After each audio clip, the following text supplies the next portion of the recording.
आदाब नाजरीन, डीडी उर्दू के इस खास प्रोग्राम हेलो डॉक्टर में मैं लतिका मेहरा आप सभी का इस्तकबाल करती हूँ। हेलो डॉक्टर के हर हफ्ते हम आपसे रूबरू होते हैं और आपको बताते हैं आपकी सेहतमंद जिंदगी का राज, ताकि आप बदल सकें अपने जीने का अंदाज। आज 10 मार्च 2022 को हम सेलिब्रेट कर रहे हैं वर्ल्ड किडनी डे। वैसे तो हमारे जिस्म का हर हिस्सा बहुत ही अहम है और हर हिस्से की अपनी एक अहमियत है, और आज इस वर्ल्ड किडनी डे पर हम बात करेंगे किडनी यानी गुर्दे के बारे में। किडनी ना ही हमारे जिस्म में फिल्ट्रेशन का काम करती है, बल्कि हमारी बॉडी से सारे वेस्ट प्रोडक्ट्स को निकाल के हमारे ब्लड प्रेशर को रेगुलेट करती है और हमारे हड्डियों को मजबूती देती है। अगर हम अपनी किडनी की देखभाल अच्छे से ना करें तो हमारे जिस्म में कई सारी दिक्कतें पैदा हो सकती हैं, जैसे कि थकान महसूस होना, कमजोरी लगना, भूख कम लगना, पथरी का हो जाना, शरीर में पैरों में सूजन का हो जाना और भी बहुत सारी परेशानियां। और हाँ, एक बेहद जरूरी बात, अगर आप डायबिटीज, हाइपरटेंशन या ओबेसिटी के मरीज हैं तो आपको अपना ख्याल रखना बेहद जरूरी है। तो नाजरीन, अगर आज आप हमारे इस प्रोग्राम के साथ जुड़ना चाहते हैं और किडनी पर हमसे कोई सवाल पूछना चाहते हैं तो आप हमारे स्टूडियो के टोल फ्री नंबर पर कॉल कर सकते हैं और हमारे एक्सपर्ट से अपने सवाल पूछ सकते हैं। लेकिन उससे पहले आइए देखते हैं ये स्पेशल रिपोर्ट।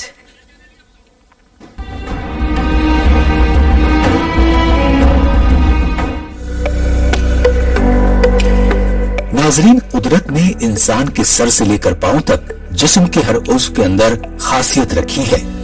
साइंसदान और तहकीककार कायनात की सबसे आला मखलूक इंसान की तख्लीक और उसमें छुपे हुए राजों को जानने की कोशिश में अब तक लगे हुए हैं। इंसान के तमाम आज़ा खुसूसी अहमियत के हामिल होते हैं, क्योंकि किसी एक उज़्व की कमी इंसान को माजूर बना देती है। हमारे इन्हीं आज़ा में से सबसे अहम हमारे गुर्दे हैं। गुर्दों के बारे में कहा जाता है कि ये इंसानी जिस्म के गुमनाम हीरो हैं, जो बहुत अहम काम सरंजाम देने के बावजूद किसी खातिर में नहीं लाए जाते। आमतौर पर लोग अपने गुर्दों की जानिब दीगर आज़ा की तरह तवज्जो नहीं देते। इसके बावजूद गुर्दे आखिरी दम तक इंसानी जिस्म में अपनी जिम्मेदारियां निभाते रहते हैं। हमारे गुर्दों की अच्छी सेहत बहुत जरूरी है, क्योंकि वो खून से जहरीले और जायद फुजले को हमारे जिस्म से बाहर खारिज करते हैं और रेड ब्लड सेल्स तैयार करने में भी मददगार साबित होते हैं, जिस पर हमारी मजमूई सेहत का इन्हिसार होता है। साथ ही ये हमारे ब्लड प्रेशर को भी काबू में रखते हैं और हमारी हड्डियों की सेहत भी इन्हीं पर मुनहसिर है। गुर्दे इंसानी जिस्म में पानी और नमकियात के तवाजुन को बरकरार रखने में अहम किरदार अदा करते हैं। अगर हमारे गुर्दे बर वक्त गैर जरूरी अज्जा हमारे जिस्म से खारिज न करें तो जिस्म के अंदरूनी निजाम को नुकसान पहुंच सकता है और बीमारियां लाहिक हो सकती हैं। जब गुर्दे अपनी सलाहियत से बढ़कर काम करते हैं तो एक वक्त पर वो भी काम करना छोड़ देते हैं। तब जाकर एहसास होता है कि हम अपने जिस्म के एक अहम उज़्व को किस तरह नजरअंदाज करते रहे। गुर्दों के मर्ज से मुताल्लिक अलामात पर खास तवज्जो देने की जरूरत होती है, क्योंकि ये इनकी मुकम्मल खराबी से पहले जाहिर होती रहती हैं। सबसे पहली अलामत ज़ियाबतीस यानी डायबिटीज है, जिस पर कंट्रोल निहायत अहम है। ब्लड प्रेशर का ज्यादा होना भी गुर्दों को नुकसान पहुंचाता है। इसके अलावा मोटापा या पेन किलर्स का ज्यादा इस्तेमाल भी हमारे गुर्दों को मुतासिर करता है। इसीलिए ब्लड शुगर को काबू में रखना, सेहतमंद वजन बरकरार रखना, पानी मुनासिब मकदार में पीना, ब्लड प्रेशर पर कंट्रोल रखना, सेहतमंद ग़िज़ा खाना और रोजाना वर्जिश करना गुर्दों की अच्छी सेहत के लिए अहम और जरूरी है। काबिल गौर है कि हमारे गुर्दों की सेहत, अहमियत और गुर्दों के अमराज से मुताल्लिक शऊर और आगाही पैदा करने की खातिर हर बरस मार्च की दूसरी जुमेरात को गुर्दों का आलमी दिन मनाया जाता है। इस दिन को मनाने का मकसद यही है कि लोग इसके अमराज के तईं बेदार हों और अपने जिस्म के अहम उज़्व को हम नजरअंदाज हरगिज न करें।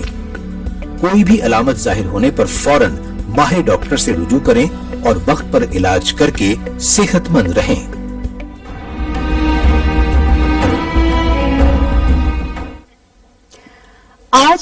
हेलो डॉक्टर में किडनी डे के मौके पर हम आपको बताएंगे कि किडनी के मर्ज के क्या क्या सिम्टम्स हैं, इसके क्या क्या वजूहात हैं और किस तरह से हम अपनी किडनी की देखभाल करें। और इन सभी मौजूदात आज गुफ्तगू करने के लिए हमारे साथ हैं, हमारे साथ कुछ खास मेहमान। तो आइए आपका उनसे तारुफ करवाते हैं। हमारे साथ हैं डॉक्टर संदीप महाजन, आप हैं professor department of nephrology AIIMS Delhi से। और हमारे साथ हैं प्रोफेसर हिमांशु शेखर महापात्रा जी, आप professor and head department of nephrology RML hospital Delhi से। हमारे साथ हैं doctor RK. Yadav, assistant professor department of nephrology AIIMS Delhi से। और हमारे साथ जुड़ रहे हैं डॉक्टर राजेश, आप हैं professor department of endocrinology AIIMS Delhi से। आप सभी का हमारे प्रोग्राम में इस्तकबाल है। तो प्रोग्राम की शुरुआत डॉक्टर संदीप मैं आपसे करना चाहूंगी कि हर साल सेकेंड थर्सडे ऑफ मार्च को हम लोग वर्ल्ड किडनी डे मनाते हैं। तो एज ए डॉक्टर आपका इस दिन में आपकी क्या अहमियत है? देखिए, किडनी की परेशानी ऐसी है जो बहुत जल्दी पता नहीं चलती, जिसकी बहुत ज्यादा लक्षण नहीं है, जिसके बहुत ज्यादा आपके सिम्टम्स नहीं है। तो किडनी की जानकारी, किडनी के बारे में जानकारी ग्रहण करना ही किडनी की बीमारी की जानने की तरफ सबसे पहला कदम है। वर्ल्ड किडनी डे में, जैसे आपने अपने फ्लायर में भी अभी दिखाया, वर्ल्ड किडनी डे में हमारी कोशिश रहती है कि हम जनरल पब्लिक को बताएं कि किडनीज हमारे लिए क्या काम करती हैं, हम किडनी से कैसे बचा के रख सके, और कौन कौन से ऐसे लोग हैं जिनको आगे जाके किडनी की परेशानी होने की खतरा है, जिनको अभी से अगर वो जागरूक हो जाए, अभी से अपना ध्यान रखें, ख्याल रखें, तो आगे जाके उनकी किडनीज उनके साथ हेल्दी रहे और खराब ना हो पाए। बिल्कुल। तो जैसा कि डॉक्टर संदीप ने बताया, डॉक्टर महापात्रा मैं आपसे भी यही सवाल करना चाहूंगी कि उन्होंने कहा कि अगर हम जागरूक हो जाते हैं, अवेयर हो जाते हैं, तो आप इस दिन को आप कैसे डिफाइन करेंगे? ये है पब्लिक अवेयरनेस जी, सारे लोगों को पता करना है। जिसे सामने बताए जे, क्योंकि किडनी बीमारी पता नहीं चलता है। अपना 50% अगर किडनी खराबी हो गया तभी पता नहीं चलता है, 70% हो जाएगा तभी पता नहीं चलता। धीरे धीरे जब डैमेज होना शुरू हो जाती है 70% की बात, तब जाके धीरे धीरे पता चलता है। तो यही चीज को पब्लिक से पता करने से, जे शुगर कंट्रोल करो, डायबिटीज कंट्रोल करो, ब्लड प्रेशर कंट्रोल करो, दवाई दर्द का गोली नहीं खाओ, स्टोन अगर कोई इन्फेक्शन है उसको कंट्रोल करो, ये करने से ये पब्लिक का जागरूकता है बेसिकली। अगर ये हम करें तो किडनी बचाव डेफिनेटली हो पाएगा। यही है, यही एक लक्षण है। ये 2006 से शुरू हुआ था, फर्स्ट वर्ल्ड किडनी डे। ये है 17th वर्ल्ड किडनी डे है। तो इसे हर साल यही सेकेंड, जैसे बताया, सेकेंड थर्सडे मार्च में होता है। तो इसमें सारे वर्ल्ड का सारे नेफ्रोलॉजिस्ट अपना अपना एरिया में जागरूकता बिल्कुल देते हैं, अपना अपना हॉस्पिटल में बिल्कुल देते हैं, ये कैसे हम प्रिवेंट करें किडनी बीमारी को। इसका साथ साथ भी और क्या क्या तरीका है इसका इलाज का, हम इलाज का खर्चा कैसे कम हो, और हम किडनी ट्रांसप्लांट कैसे करें, उसको बचाव कैसे करें, हम किडनी डोनर कैसे लाएं, यही सारे में जागरूकता के लिए पब्लिक के लिए। बिल्कुल। डॉक्टर यादव आपका भी नजरिया जानना चाहेंगे आज वर्ल्ड किडनी डे पे। देखो, कहावत है हिंदी में और इंग्लिश में भी, prevention is better than cure. तो जो वर्ल्ड किडनी डे सेलिब्रेट करने का मीनिंग यही है कि हम बीमारी से कैसे बचें, इसको बचाएं कैसे। तो ये पूरे संसार में मनाया जाता है और इसमें public lecture, nursing lecture, doctor lecture, हर कोई कंट्री सेलिब्रेट करता है इसको अपने ढंग से। तो मेरा आपके माध्यम से यही कहना है कि हमें किडनी की बीमारी से बचना है, ना कि इलाज करना है उसका। हम बचें पहले जी। तो हमें इस पे फोकस देना है वर्ल्ड किडनी डे को, कि हम कैसे अपनी किडनी को बचाएं। Thank you doctor Yadav. Doctor Rajesh, world kidney day की हम बात कर रहे हैं, तो अगर किडनी के साथ हम डायबिटीज को जोड़ते हैं तो आपको क्या लगता है कि अवेयरनेस और कितनी ज्यादा बढ़ जाती है? यह देखा गया है कि जिन लोगों को किडनी की प्रॉब्लम होती है, अधिकतर उनमें 30%, 40%, 50% ऐसे लोग हैं जिनको डायबिटीज की प्रॉब्लम होती है। सो डायबिटीज की प्रॉब्लम की वजह से ही उनकी किडनी पे असर पड़ता है। सबसे जरूरी है कि हम अगर डायबिटीज का बचाव रखें, डायबिटीज होने नहीं दें, और अगर डायबिटीज हो भी गई है तो हम उसका पूरी तरह से निदान करें। उसके शुगर को अगर हम कंट्रोल करके चलते हैं, ब्लड प्रेशर कंट्रोल करके चलते हैं, तो बहुत संभव है कि ये दोनों अगर कंट्रोल रहे तो हम आगे चलकर किडनी की प्रॉब्लम नहीं हो, क्योंकि सबसे मुख्य कारण ये है। इसलिए जरूरी है कि हम डायबिटीज को कंट्रोल में रखें ताकि किडनी की प्रॉब्लम हो ही नहीं। बिल्कुल। तो डॉक्टर संदीप महाजन, प्रोग्राम को आगे बढ़ाते हैं और अगर हम बात करते हैं किडनी की, तो हम इससे रिलेटेड प्रॉब्लम्स की तो बात करते हैं, लेकिन अगर हम बात करें कि प्रॉब्लम से पहले कि किडनी का हमारे जिस्म में क्या रोल है, तो वो आप कैसे बताएंगे? देखिए, अगर मैं बहुत छोटे से मैं समझाऊं, काफी अच्छे से तो आपने भी पहले बता दिया। किडनी एक तरह से स्मार्ट फिल्टर है। हमारे शरीर से जो पदार्थ हमें नहीं चाहिए, जो जहरीले पदार्थ है, उनको बाहर निकालना और जो काम की चीज है उसको वापस अपने अंदर समेटना, ये किडनी का प्रमुख काम है। इसके साथ साथ पानी की मात्रा ठीक रखना। बहुत सारे छोटे छोटे आयंस होते हैं, छोटे मॉलिक्यूल्स होते हैं जिनको रखना होता है ठीक, जैसे कैल्शियम है, पोटेशियम है, सोडियम है, जो अगर जरा से भी खराब हो तो हमारी सेहत पे, हमारे हार्ट पे, हमारे ब्रेन पे बुरा असर पड़ सकता है। राइट। साथ साथ किडनी कुछ ऐसे पदार्थ बनाती है जिससे ब्लड प्रेशर कंट्रोल में आता है। कुछ ऐसे पदार्थ बनाती है जिससे हड्डियों में स्ट्रेंथ बनती है, विटामिन डी का जिसे हम बात करते हैं, और एक ऐसा हार्मोन बनाती है जिससे हम अपना हीमोग्लोबिन, खून की मात्रा बढ़ा सकते हैं। तो किडनी इन सब कामों को बखूबी अपने आप चुपचाप करती रहती है। हमारी हड्डियों को स्ट्रांग रखती है, खून की मात्रा ठीक रखती है, ब्लड प्रेशर कंट्रोल रखती है, पानी की मात्रा ठीक रखती है, और जो जो चीजें हमें जीने के लिए चाहिए, जो जो पदार्थ हमें जीने के लिए चाहिए, उनको रोक के रखती है, और जो जो हमारे लिए खराब है उनको बाहर करती है। प्रोग्राम को आगे बढ़ाते हैं, उससे पहले कॉलर हैं जो हमारे साथ जुड़ना चाहते हैं। हेलो। हेलो जी, आपका नाम? मैं गुरबख्श सिंह बोल रहा हूँ जी। आपका इस्तकबाल है हमारे प्रोग्राम में जी। जी बताइए। डॉक्टर साहब, मुझे 1 साल पहले दिल की बीमारी हुई थी। ओके। मुझे ये पूछना है कि अगर कोई हार्ट प्रॉब्लम हो और जो डॉक्टर सामान्य तौर से मेडिसिन देते हैं, उसका क्या असर किडनी पर भी पड़ता है? ओके, तो डॉक्टर महापात्रा, आप क्या कहना चाहेंगे? देखिए, हार्ट और किडनी दोनों दोस्त है, ये कहला जाए, क्योंकि जब किडनी जो है ये एक नस है, हार्ट एक पंप करता है, ये किडनी से तो फिल्टर करता है। लेकिन उनका सवाल है जे वो दवाई से किडनी का अक्सर पड़ेगा ना पड़ेगा? नहीं, बिल्कुल नहीं पड़ेगा। अगर कोई कार्डियोलॉजिस्ट, कोई हार्ट बीमारी और कोई मेडिसिन वाला कोई दवाई देता है, वो किडनी पर बेनिफिट ही होगा, लेकिन नुकसान नहीं करेगा। लेकिन अगर कोई दर्द का गोली दे दे, कुछ एंटीबायोटिक बिना बेजरूरत दे दे, तो उसमें अक्सर पड़ेगा। लेकिन कोई डॉक्टर ने एडवाइस किया है हार्ट के लिए, तो बिल्कुल जरूरत नहीं, वो आराम से रह सकते, कोई प्रॉब्लम नहीं। ठीक है। तो डॉक्टर यादव, मैं आपसे जानना चाहूंगी कि जो किडनी की डिसीजेज होती हैं, अगर हम बात करें तो कितने तरह की प्रॉब्लम्स हो सकती है हमारी किडनी में? टाइप्स ऑफ डिसीजेज की अगर हम बात करें तो अगर हम इसको सरल ढंग से देखें तो किडनी की बीमारियों को हम 3 कैटेगरी में डिवाइड करेंगे। इधर एक तो जो जेनेटिक है वो, एक होती है एक्यूट किडनी इंजरी, जो जैसे कोई एकदम आपको उल्टी या दस्त लगे या कहीं पे बॉडी में इन्फेक्शन हुआ, तो वो होती है एक्यूट किडनी इंजरी, अचानक हो गई है, उसका समाधान भी बड़ी जल्दी होता है अगर आप हॉस्पिटल में एडमिट हो जाते हैं। तीसरी टाइप है क्रोनिक किडनी डिजीज, कि वो आपकी डायबिटीज की वजह से है, शुगर की वजह से है, या और किसी वजह से, वो उनमें सुधार आना थोड़ा सा डिफिकल्ट होता है, उसमें आपको डॉक्टर के पास लगातार बने रहना पड़ेगा। तो 3 टाइप बेसिकली हमें ध्यान रखनी है। तो इस पर हम डिटेल में अभी आपसे बात करेंगे। तो डॉक्टर राजेश, मैं आपसे जानना चाहूंगी, किडनी को हेल्दी रखने में डायबिटीज का कंट्रोल होना कितना जरूरी है?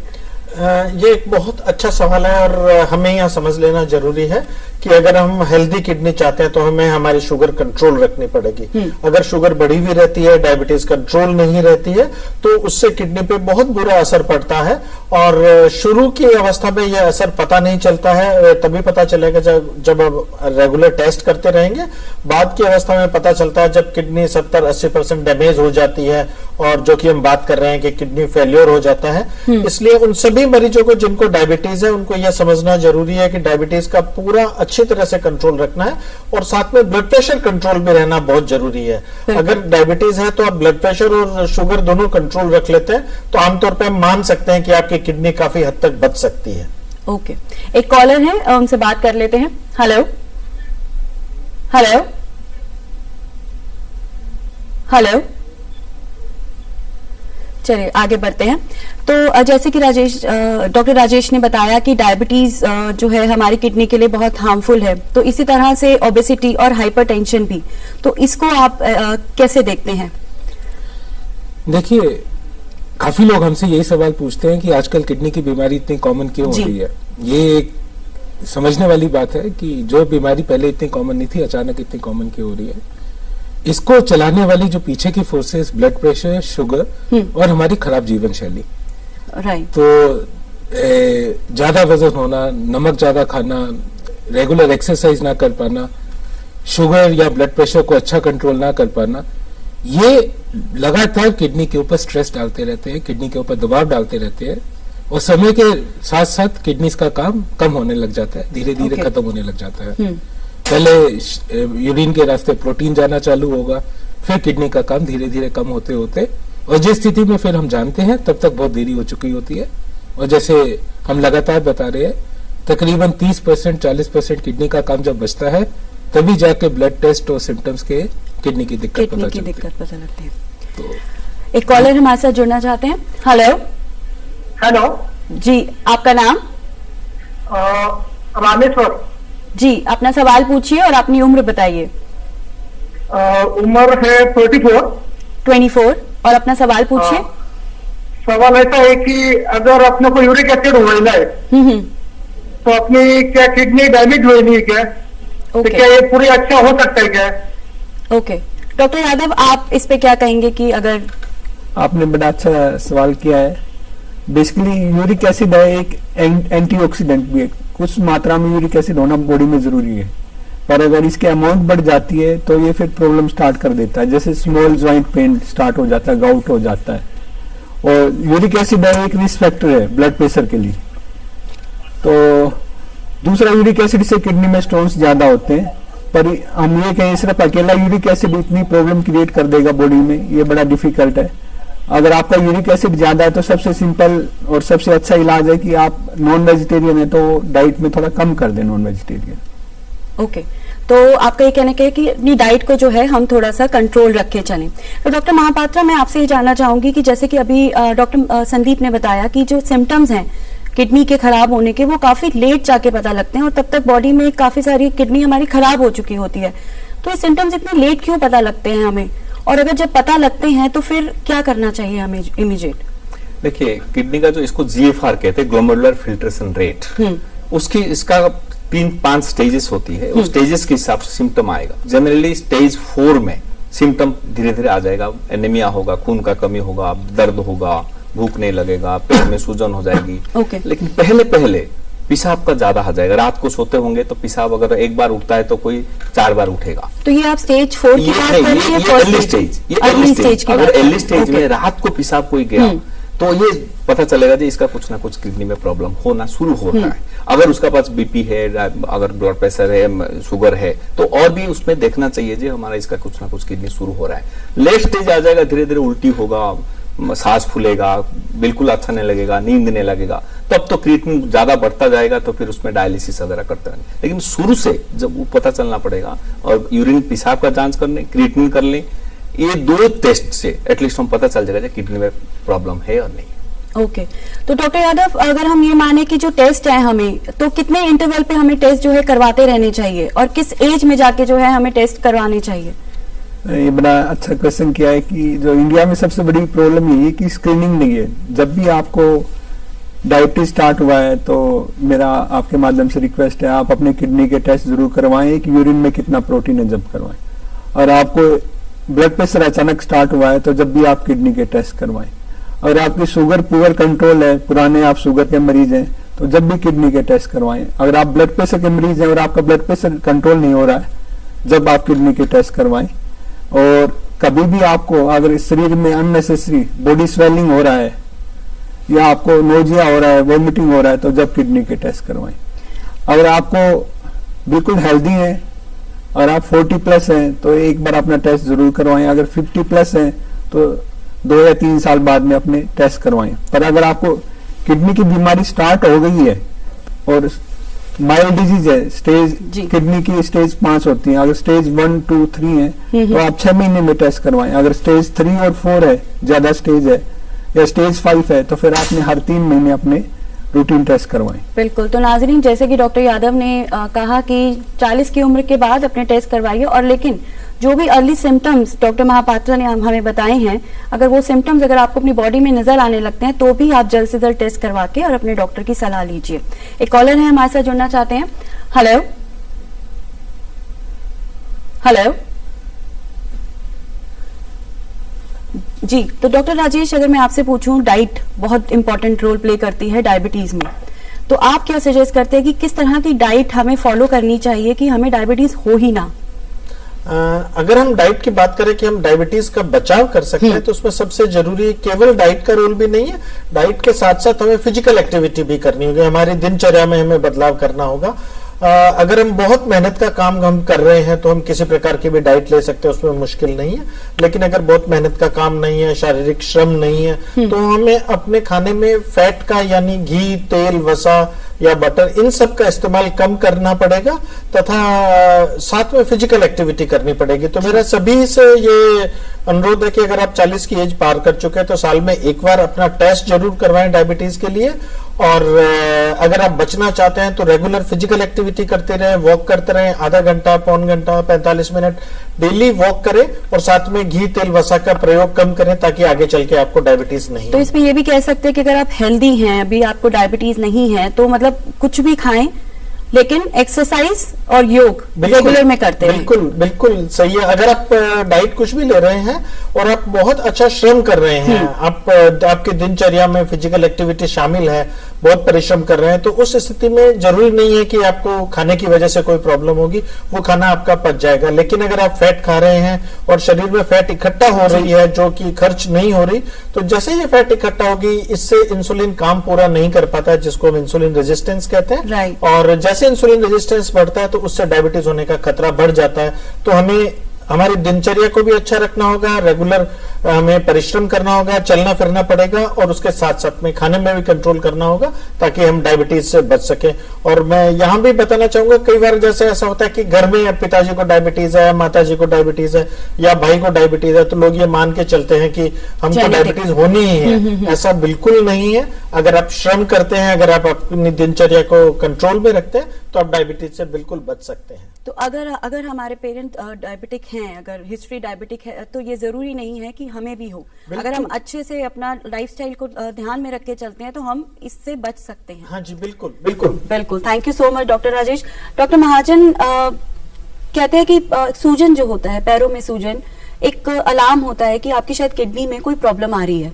तो अगर हम वुमेन्स की बात करें तो वुमेन्स की अगर पैरों में सूजन आती है तो अक्सर ये देखा जाता है कि शायद हो सकता है कि दिन भर काम करने की वजह से, किचन में खड़े रहने की वजह से आ गई हो। तो क्या उस टाइम उन्हें अलर्ट हो जाना चाहिए? देखिए, पैरों में सूजन आना बहुत सारे कारण हो सकते हैं, खाली किडनी नहीं। किडनी एक इम्पोर्टेंट कारण जरूर है, बट बहुत सारे कारण हो सकते हैं। लेडीज में कई बार हार्मोन के चेंजेस आते हैं पीरियड्स के दौरान, जिसमें कई बार स्वेलिंग हो जाती है, जिसे हम वाटर रिटेंशन कहते हैं।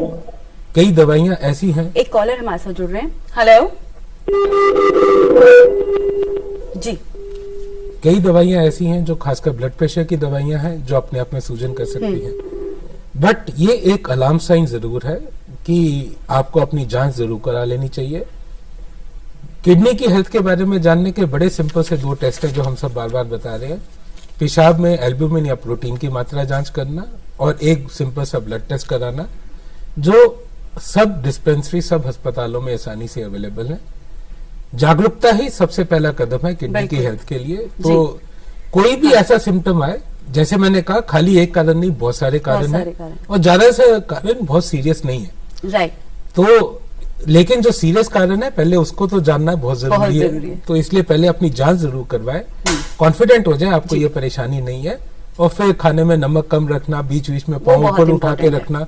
वेन्स की प्रॉब्लम हो जाती है लंबी देर खड़े रहने की वजह से, वेरिकोस वेन्स जिसको कहते हैं, जिससे पाँव में सूजन आ सकती है। ये भी एक इम्पॉर्टेंट कारण है। ये सब कारण ऐसे हैं जो आसानी से ठीक किए जा सकते हैं, तो इनको जरूर साथ में देखना है, लेकिन किडनी की जांच भी जरूर करानी चाहिए। बिल्कुल। Thank you doctor Rajesh. एक कॉलर है। हेलो हेलो, आप मुझे सुन पा रहे हैं? हेलो। सो डॉक्टर महापात्रा, मैं आपसे ये जानना चाहूंगी कि कुदरत ने हमें 2 किडनी दी हैं, राइट? तो समटाइम्स क्या होता है कि एक किडनी में प्रॉब्लम हो जाती है या हमें किसी अपने को कभी किडनी डोनेट करनी पड़ती है, तो उस केस में क्या एक किडनी पे हम लोग उसी तरह से वो किडनी वैसे ही काम करती है जो काम 2 किडनी करती थी हमारी बॉडी में? देखिए, अगर हम जांच करें, 1000 लोगों को जांच करें, 1000 लोगों से एक हेल्दी लोग मिलेगा जिसका एक किडनी होगा। अच्छा। ये आप देखिए, मतलब कुदरत का देना हुआ है ये, जो आप एक किडनी में बच सकते, इसका मतलब। ओके। इसीलिए 2 किडनी से अगर एक किडनी अगर किसी को दे सकते हो तो उसको किडनी ट्रांसप्लांट जो कहते हैं, आराम से बच सकते हैं, दोनों बच सकते हैं। जो किडनी दे रहा है वो भी बच सकता है आराम से, और जो किडनी ले रहा है वो भी बच सकता है। लेकिन जो किडनी जो लेता है उसको कुछ दवाई देना पड़ता है, उसी से, क्योंकि ना उसको रिजेक्शन चांसेस का, क्योंकि दूसरे का किडनी जा रहा है, तो इसको रिजेक्शन ना हो, शरीर का जो रेजिस्टेंस पावर को थोड़ा सा कम करने के लिए वो दवाई हम देते हैं। तो बिल्कुल आराम से एक किडनी से आराम बच सकता है। फॉर एग्जाम्पल, कोई पेशेंट को किडनी स्टोन हो गया, स्टोन की वजह से बार बार इन्फेक्शन हुआ, किडनी निकाल दी, तो दूसरा किडनी से आराम से बच सकता है। कुछ कुछ बचपन का बीमारी है जो पेशाब नीचे से ऊपर जाता है, उसको हम रिफ्लक्स कहते हैं, उसकी वजह से किडनी खराब हो गया, तभी भी वो किडनी को निकाल के हम फेंक सकते हैं, एक किडनी में आराम से बच सकता है। तो ऐसे नहीं है जो 2 किडनी पूरा जरूरी है, एक किडनी में आदमी आराम से बच सकता है, कोई दिक्कत नहीं। सो डॉक्टर, एक कॉलर हमारे साथ है। Hello hello hello. So doctor Yadav, अब जैसे कि स्टोन की बात सर ने की, तो स्टोन में अगर जैसे बहुत सारे ट्रीटमेंट्स होते हैं जो हम लोगों के कहने पे फॉलो करते रहते हैं, तो उससे क्या होता है कि हमारे किडनी में और भी प्रॉब्लम्स आने लग जाती हैं। तो अगर एक पर्टिकुलर किडनी में स्टोन है तो क्या वो उसकी वजह से दूसरी किडनी भी इफेक्ट हो सकती है? देखो, सबसे पहले तो हमें स्टोन का समझना पड़ेगा, स्टोन क्यों बनते हैं। स्टोन बनने के 2 ही मुख्य कारण है। एक तो कि आपका पानी का जो इंटेक है वो कम है, या आपका डाइट पैटर्न ऐसा है जो स्टोन बनाता है, जैसे आप नॉन वेज ज्यादा खा रहे हैं या ग्रीन लीफी वेजिटेबल्स ज्यादा खा रहे हैं। ओके। दूसरा, अगर आपकी स्टोन हो गया है तो इसमें घबराने की बात नहीं होती है। ये नहीं कि कोई भी आप दवाइयां ले लें जिसमें हेवी मेटल्स रहते हैं, उससे क्या होता है कि अंदर पता नहीं चलता है पर वो किडनी को धीरे धीरे खत्म कर देते हैं। उसको बोलते हैं एक्यूट इंटरस्टिशियल नेफ्राइटिस। ओके। तो स्टोन का सिंपल इलाज है, पानी ज्यादा लीजिए, अपना डाइट चेंज कीजिए, कुछ दवाइयां लीजिए। और स्टोन बड़ा है तो सिंपल आज के टाइम पे इलाज है, हम लेजर से उसको तोड़ भी सकते हैं, ज्यादा बड़ा है तो उसको निकाल भी सकते हैं। पर अननेसेसरी मेडिकेशन ना लीजिए जो किडनी को इंजरी करती हैं, जो हेवी मेटल्स हो गए या दर्द की दवाइयां हो गई, उससे आपकी प्रॉब्लम कम होने की बजाय इंक्रीज हो जाएगी। जी, तो जैसे कि डॉक्टर यादव ने कहा कि कोई भी मेडिकेशन करने से पहले अपने डॉक्टर की सलाह जरूर लें। सो डॉक्टर राजेश, अगर हम बात करें डायबिटीज की, तो क्या ये रिवर्सिबल है? मतलब अगर किसी को डायबिटीज है, अगर कोई लॉन्ग हिस्ट्री है उसकी डायबिटीज की, तो क्या ये खत्म हो सकती है? डायबिटीज बिल्कुल रिवर्सिबल है, लेकिन कुछ तरीके की डायबिटीज है जो रिवर्सिबल है, जैसे टाइप 2 डायबिटीज है, और वो भी रिवर्सिबल है शुरू के 5 या 10 साल में अगर हम बात करते हैं। और उन लोगों में ज्यादा रिवर्सिबल है जिनमें फैट या बॉडी में फैट की मात्रा ज्यादा है। अगर उनको कहीं हम 5 से 10% आप वजन कम कर ले, तो इस वजन कम करने की वजह से उनके ग्लूकोज पे बहुत अच्छा असर पड़ेगा और उनका शुगर वापस नॉर्मल आ जाएगा। सो जिसको हम कह सकते हैं कि रिवर्सल है। लेकिन अगर वो फैट वापस बढ़ता है, उनका वजन वापस बढ़ता है या फिजिकल एक्टिविटी वापस छोड़ देते हैं, तो उनको वापस डायबिटीज हो जाएगी। तो ये रिवर्सल जो भी होगा ये परमानेंट नहीं है, ये तब तक लागू रहेगा कि जब तक आप अच्छा परिश्रम कर रहे हैं, डाइट कंट्रोल कर रहे हैं, सो आपके ब्लड शुगर नॉर्मल रहेगी या बिना दवाई के कंट्रोल रहेंगे। लेकिन अगर आप इनमें कुछ भी गड़बड़ करेंगे, आप खाने पीने में गड़बड़ करेंगे, तो वापस आपको डायबिटीज होने की संभावना रहेगी। बिल्कुल वही बात है कि अपना लाइफस्टाइल जो है वो हमें मतलब हर हाल में बिल्कुल ठीक रखना ही पड़ेगा। तो डॉक्टर महाजन, जैसे कि अभी डॉक्टर यादव ने बताया कि अगर जैसे पथरी है हमारे शरीर में, किडनी में, तो उसमें ग्रीन लीफी वेजिटेबल्स नहीं खानी है और भी बहुत सारी चीजें। लेकिन अगर एक हेल्दी इंसान है और उसे नहीं पता लग रहा, जैसे कि हमने अभी भी बात की कि अर्ली स्टेज पे हमें पता ही नहीं चलता, तो तब क्या किया जाए? मतलब पथरी क्यों बनती है हमारी बॉडी में? डॉक्टर यादव ने काफी हद तक ये बता दिया। देखिए, पथरी तब बनती है जब पेशाब में वो मात्राएं ज्यादा हो जाएं जो पथरी बनाती हैं और पानी की मात्रा कम हो जाए। तो अगर हम पानी का इंटेक बराबर रखें तो वो पेशाब इतना डाइल्यूट रहता है, इतना कंसंट्रेट नहीं होता है कि पथरी बन पाए। नमक एक बहुत इंपॉर्टेंट कंपोनेंट है जो पथरी बनाता है। तो नमक अगर हम खाने में कम रखें तो उससे पथरी बनने के चांसेस काफी कम रहते हैं। डॉक्टर साहब ने एनिमल फैट का बताया, उससे यूरिक एसिड ज्यादा बनता है, जो एक बहुत इंपॉर्टेंट फोकस है बनाने का। ओके। हरी पत्तेदार सब्जियों में ऑक्जेलेट होता है, बट सारा ऑक्जेलेट एब्जॉर्ब नहीं होता। तो जो एक धारणा होती है कि कैल्शियम की वजह से पथरी बनती है इसलिए खाने में कैल्शियम कम कर दो, वो धारणा ठीक नहीं है। ओके। कैल्शियम हमारे लिए जरूरी है, हड्डियों के लिए भी, और पेट के अंदर ऑक्जेलेट को अंदर आने से रोकने के लिए भी। तो कैल्शियम रोकने की जगह हमें नमक कम रखना है, हमें पानी खूब पीना है, ताकि पेशाब जब भी हम, जिसको पथरी की परेशानी है, ताकि जब भी हम पेशाब करें उसका कोई रंग ना हो। तो इसका मतलब पेशाब इतना हल्का हो कि उसका कोई रंग ना हो। हम इतना पानी पिए, नमक कम रखें, खाने में एनिमल प्रोडक्ट्स कम करें, डेयरी प्रोडक्ट्स कम करें, जिससे हमारा यूरिक एसिड कम रहे। और अगर ये प्रिकॉशंस रखें, बाकी ऑक्जेलेट जैसे चॉकलेट्स में होता है, नट्स में होता है, अगर इनका सेवन करते हैं तो बहुत कम मात्रा में करें। ओके। अगर डाइट में हम यही प्रिकॉशंस रखें तो हम बार बार स्टोन की डिजीज से, परेशानी से बच सकते हैं। तो ये जिसको एक बार पथरी हो जाए उसको अपने लाइफ टाइम में, अगले 10 सालों में 50% चांस है फिर से पथरी होगी। 30 सालों में 70% चांस है फिर से पथरी होगी। तो अगर उसे आज पथरी हुई है तो उसे ये चेंजेस अपने लिए लाइफ लॉन्ग अपनाने हैं। ऐसा नहीं कि साल भर जब तक पथरी का डर है किया, उसके बाद भूल गए, उसके बाद फिर से वापस उसमें चले गए। तो मेरी एडवाइस यही रहती है, नमक कम करिए, पानी की अच्छी मात्रा रखिए, पेशाब को कंसंट्रेट ना होने दे, बाकी एनिमल फैट को तो जैसे हम आपने बताया कि यूरिन का जो आपने बताया, तो यूरिन जैसे समटाइम्स येलोइश ज्यादा होता है, तो क्या हम उसको भी एक सिम्टम समझ सकते हैं? नहीं, ओके। ये किडनी का काम है। अगर आप पानी कम पिएंगे तो किडनी पानी बचा के रखेगी और यूरिन आप कम देर में जाएंगे, ज्यादा देर में जाएंगे, इसकी वजह से यूरिन गाढ़े रंग का हो जाएगा। ओके। तो ये किडनी का काम है। अच्छा। लेकिन उसके ये काम करने में अगर आप गाढ़ा यूरिन पास कर रहे हैं तो बाकी सब मात्राएं, पानी कम हो गया है और बाकी सब मात्राएं ज्यादा हो गई हैं, जैसे यूरिक एसिड है, कैल्शियम है, ऑक्जेलेट है, जो बाद में जाके पथरी बना सकती हैं। तो हम बार बार मौका दे रहे हैं गुर्दे में पथरी बनने का, अगर हम पेशाब को बहुत देर तक रोके रखें और पानी का सेवन ठीक ना करें। बिल्कुल। तो इसलिए अगर हम पानी की मात्रा अच्छा रखें, पेशाब बार बार जाए, और जिसको पथरी की परेशानी है उसमें खासकर जितने हल्के रंग का पेशाब पास करें उतना उनके लिए अच्छा। लेकिन ऐसा नहीं कि नॉर्मल आदमी के लिए पानी खूब पीना चाहिए। हाँ, कई लोगों में यह धारणा, मैं सुबह उठ के 3 लीटर पानी पीता हूँ, मेरा पूरा यूरिन में सब निकल जाता है, क्योंकि ये ज्यादा पानी पीना भी किडनी के लिए लोड है।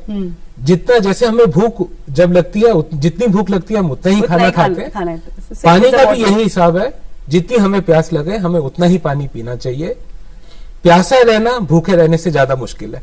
हाँ, बिल्कुल। हर कोई आदमी भूखा रह सकता है लेकिन प्यासा कोई नहीं रह सकता। इसलिए आप उतना ही पानी पीजिए जितनी आपको प्यास लगती है, जब तक कि आपको कोई ऐसी बीमारी नहीं है जिसके लिए हम आपको कहें कि आप ज्यादा पानी की मात्रा लें। जैसे पथरी की है, एक सिस्टिक डिजीज करके परेशानी होती है जिसमें किडनीज में गांठें बनने लग जाती हैं, ये हेरिडिटरी होती है। तो उसमें हम कहते हैं ज्यादा पानी पीजिए, नहीं तो अदरवाइज हमें उतना ही पानी पीना चाहिए जितनी हमें प्यास है। बिल्कुल, थैंक यू सो मच। आपने बहुत ही इंपॉर्टेंट इन्फॉर्मेशन हम लोग के साथ शेयर की है। तो डॉक्टर महापात्रा, अभी अगर हम बात करते हैं किडनी डोनेट करने की, तो क्या सेम ब्लड ग्रुप के ही जो है लोग आपस में किडनी को डोनेट कर सकते हैं, या किसी भी ब्लड ग्रुप के किडनी डोनेट कर सकते हैं? देखिए, पहले था, बहुत दिन पहले, जे हम सेम ग्रुप का ही ब्लड डोनेट करते, लेकिन आजकल ऐसे कुछ नहीं है। कोई भी ब्लड ग्रुप किसी को भी दे सकते हैं, लेकिन उसमें एक एंटी टाइटर ए अगर बी को देता है तो एंटी ए उसमें देखना पड़ता है। तो वो जो एंटीबॉडी है, अगर उसका परिमाण होता है IgG, IgM कहला जाता है, उसका लेवल्स होता है कुछ। अगर लेवल्स का ज्यादा है तो हम उसको फिल्टर कर देते हैं, साफ कर देते हैं, उसको निकाल देते हैं, निकाल के और कुछ दवाई एक्स्ट्रा दे देते हैं, दे के हम कोई भी ब्लड किसी को भी दे सकता है किडनी। तो हम आजकल इसमें हर अस्पताल में होता है, इसमें कोई प्रॉब्लम, इसमें थोड़ा सा खर्चा ज्यादा आ जाती है, क्योंकि जो फिल्टर करके उसको निकालना पड़ता है, यही कारण, और कुछ दवाई भी ज्यादा देना पड़ता है इसकी वजह से। लेकिन इसका रिजल्ट भी सेम है, जैसे ब्लड ग्रुप सेम का, ब्लड ग्रुप सेम है, तो कोई प्रॉब्लम नहीं। जब किडनी हम किसी से लेते हैं तो क्या उसके बाद हमारी उस किडनी में किसी तरह की कोई हमारे बॉडी में कोई प्रॉब्लम्स आती हैं, या नॉर्मल हम अपनी लाइफस्टाइल मतलब वैसे जी सकते हैं? डेफिनेटली नॉर्मल लाइफ, इसलिए तो किडनी ट्रांसप्लांट करते हैं। जनरली डायलिसिस अगर किडनी ट्रांसप्लांट, किडनी अगर 15% से कम काम करने लगेगा, जब सिम्टम आ गया, हम जो डिस्कस कर लिए थे, उसमें 3 तरह होती है जो इलाज। एक तो पेरिटोनियल डायलिसिस कहते हैं, जो पेट में पानी डाल के हम करते हैं, नहीं तो हेमोडायलिसिस करते हैं, जैसे मशीन को हॉस्पिटल में जाना पड़ेगा, हफ्ता में 2 से 3 बार 4-4 घंटा करना पड़ेगा। तीसरा जो है किडनी ट्रांसप्लांटेशन, ये सबसे अच्छा होता है। तो ये कहते हैं उसका सर्वाइवल भी बढ़ जाती है और उसका जैसे नॉर्मल लाइफ जैसे ये भी हो जाता है, तो डायलिसिस को कंपेयर करने से, तो इसीलिए किडनी ट्रांसप्लांटेशन सबसे अच्छा है, सबसे सेफ है। बिल्कुल। ओके, तो डॉक्टर यादव, अगर हम बात करें किडनी डोनर की, अगर किडनी डोनेशन अवेयरनेस की बात करें तो इस पे ऊपर आप क्या कहना चाहेंगे? देखो, किडनी डोनेशन बेसिकली 2 टाइप का होता है। एक तो आप जिंदा रहते हुए अपनी किडनी डोनेट कर सके, एक आपकी ब्रेन डेथ के बाद में डोनेट कर सके।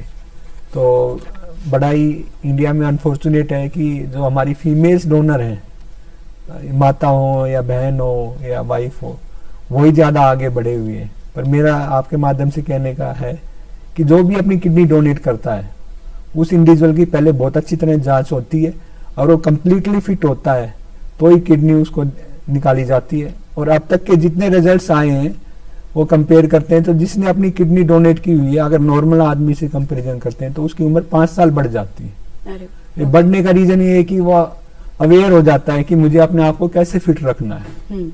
बिल्कुल। ये तो लाइव किडनी ट्रांसप्लांट हो गया। अभी डॉक्टर महापात्रा साहब ने बताया कि कौन कौन ब्लड ग्रुप दे सकता है, तो ये तो लाइव किडनी का हो गया। एक एक्सीडेंट हो गया है, ब्रेन डेथ हो गई है, तो फैमिली के लिए बड़ा टॉर्चर हो गया है, बड़ा अनफॉर्चुनेट है, उसकी फैमिली का मेंबर के साथ ही हो गया। पर हम डबल अनफॉर्चुनेट कर रहे हैं अगर उसके ऑर्गन वेस्ट कर रहे हैं, अगर किसी को डोनेट नहीं कर रहे हैं। तो भगवान ने कहा है कि आप अपनी हेल्प करें उतनी तो करें, पर अगर दूसरे की हेल्प हो रही है, आपका कोई नुकसान नहीं हो रहा है, वो ऑर्गन वेस्ट ही हो रहे हैं। तो आपके माध्यम से मैं कहना चाहूंगा कि तो प्लीज थोड़ा जो कैडावरिक डोनेशन है उसको प्रमोट कीजिए अपने मोहल्ले में, अपने गली में, अपने शहर में, अपनी सिटी में। बिल्कुल। तो नाज़रीन, जैसे कि हमारे माहिरीन ने बताया कि किडनी डोनेशन करना एक बहुत ही अच्छा एक काम है और अगर हम इसके लिए अवेयर होंगे तो हम किसी की मदद कर सकते हैं। सो thank you so much doctor Yadav.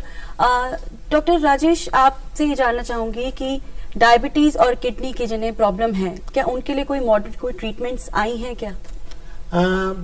Diabetes और किडनी की जिनको बीमारी है उनके सबसे पहला ट्रीटमेंट है कि आप चाहे गोलियों का इस्तेमाल करें या फिर इंसुलिन का इस्तेमाल करें, कैसे भी करें आप अपनी शुगर को कंट्रोल करें। और दूसरी बड़ी चीज है इसके साथ में कि आप ब्लड प्रेशर को कंट्रोल करें। उनके लिए बहुत सारी ऐसी दवाइयां हैं जिनसे आप ब्लड प्रेशर को कंट्रोल कर सकते हैं।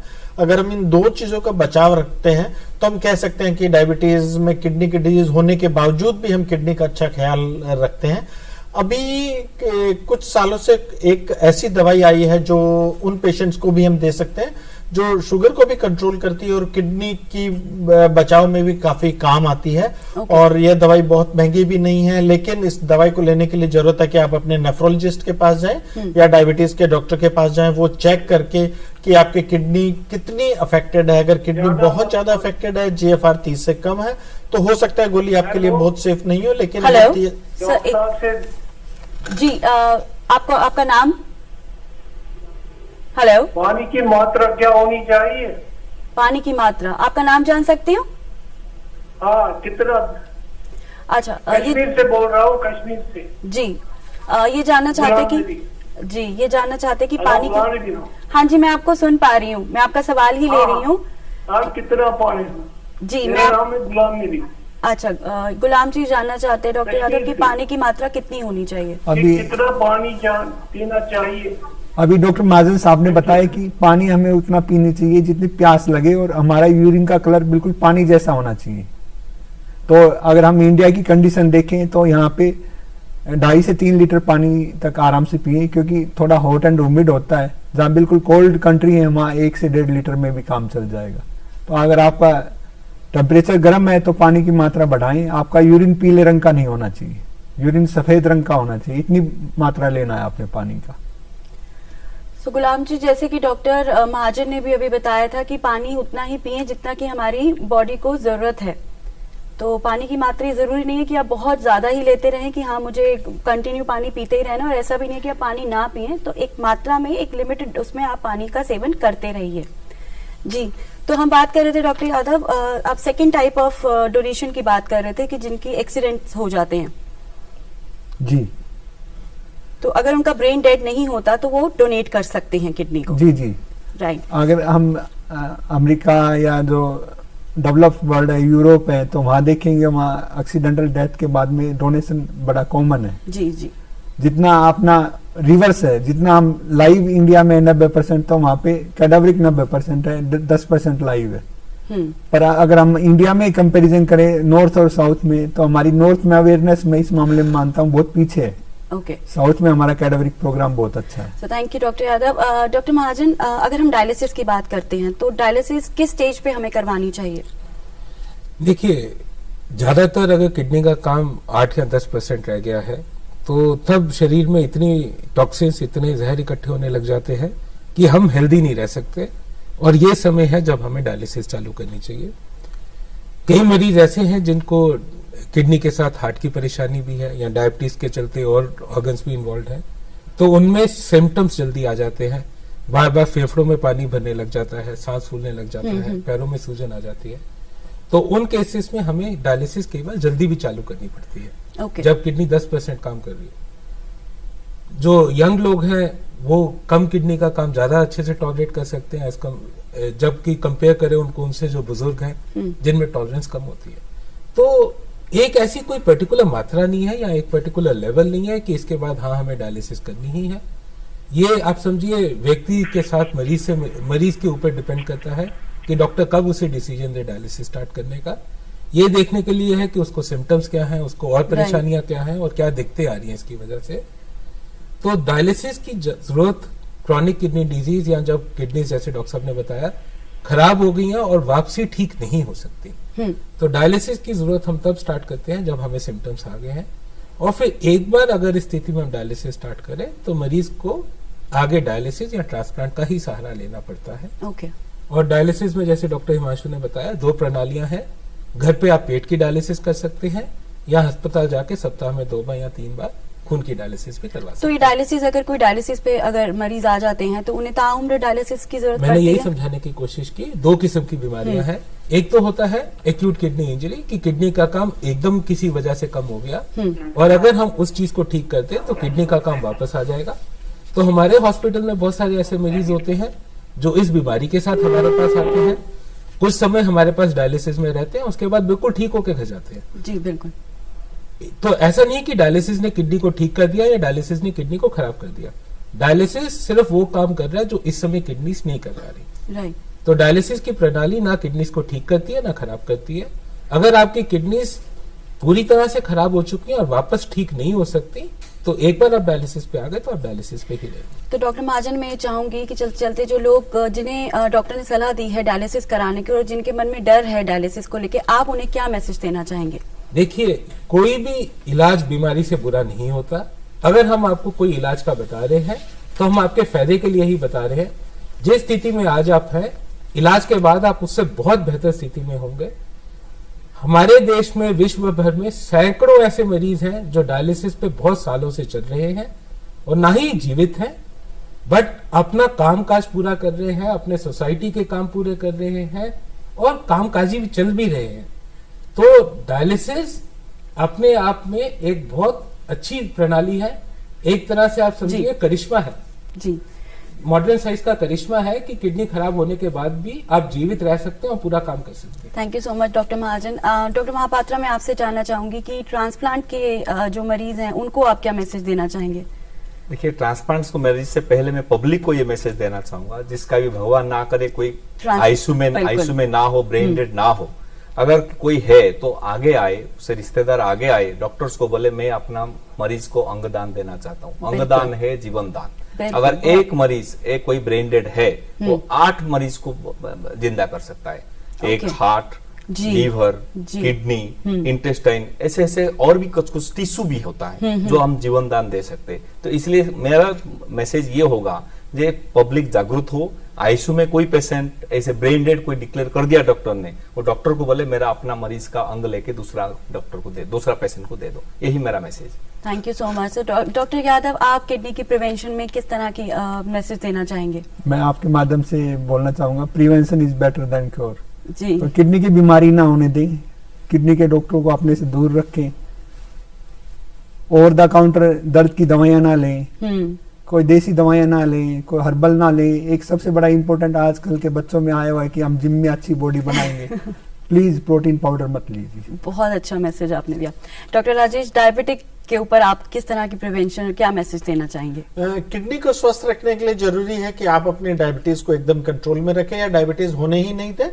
तो उसके लिए सबसे जरूरी है कि आप अपने दिनचर्या स्वस्थ रखें, रोज सुबह शाम घूमने जाएं, शारीरिक श्रम करें, खाने में आप फैट या वसा का इस्तेमाल कम से कम करें और शारीरिक श्रम करें। तो हो सकता है कि आप डायबिटीज से बिल्कुल बचे रहें, और अगर डायबिटीज हो भी गई है तो भी आप किडनी की प्रॉब्लम नहीं होगी। इसलिए डायबिटीज के सभी पेशेंट के लिए जरूरी है कि चाहे कोई लक्षण हो या नहीं हो, साल में एक बार किडनी के लिए चेक करवा लेना बहुत जरूरी है, और अगर लक्षण आते हैं तो इसमें बार बार चेक भी करवाया जा सकता है। So thank you so much everyone. आपने बहुत ही इंपॉर्टेंट इन्फॉर्मेशन जो है हमारे साथ शेयर की है, तो थैंक यू सो मच। तो नाजरीन, जैसे कि हमारे माहिरीन ने आपको बताया कि आज वर्ल्ड किडनी डे है, और सबसे अच्छा मैसेज, अंगदान सबसे बड़ा दान, बहुत जरूरी है, और अपने लाइफस्टाइल को फॉलो करना बहुत जरूरी है। अच्छा खाएं, एक्सरसाइज करें और स्वस्थ रहें। और अगर आज की ये पेशकश आपको पसंद आई है तो आप हमारे ईमेल आईडी पर हमें ईमेल कर सकते हैं। हमारा ईमेल आईडी है hellodoctor@gmail.com, और अपने सवाल भी आप हमें मेल कर सकते हैं। और अगर आप हमारे हेलो डॉक्टर के साथ जुड़ना चाहते हैं तो आप हमारे यूट्यूब चैनल डीडी उर्दू के साथ जुड़ सकते हैं। अब अपनी मेजबान रति मेहरा को दीजिए इजाजत। अगले हफ्ते आपसे फिर मुलाकात होगी एक नए मौजू पर। तब तक के लिए अपने और अपनों का ख्याल रखें और देखते रहिए हेलो डॉक्टर। अल्लाह हाफिज।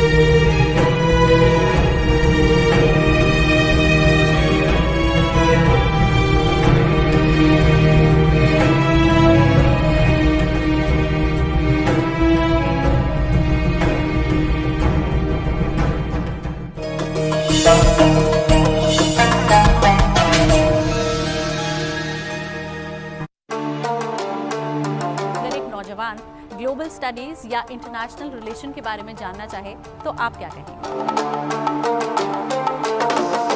जिसको प्रधानमंत्री जी कहते हैं वोकल फॉर लोकल, तो हम वोकल फॉर लोकल के साथ साथ लोकल से ग्लोबल तक, ग्लोबल से लोकल तक आने का प्रयास इस केंद्र के माध्यम से हम करते हैं।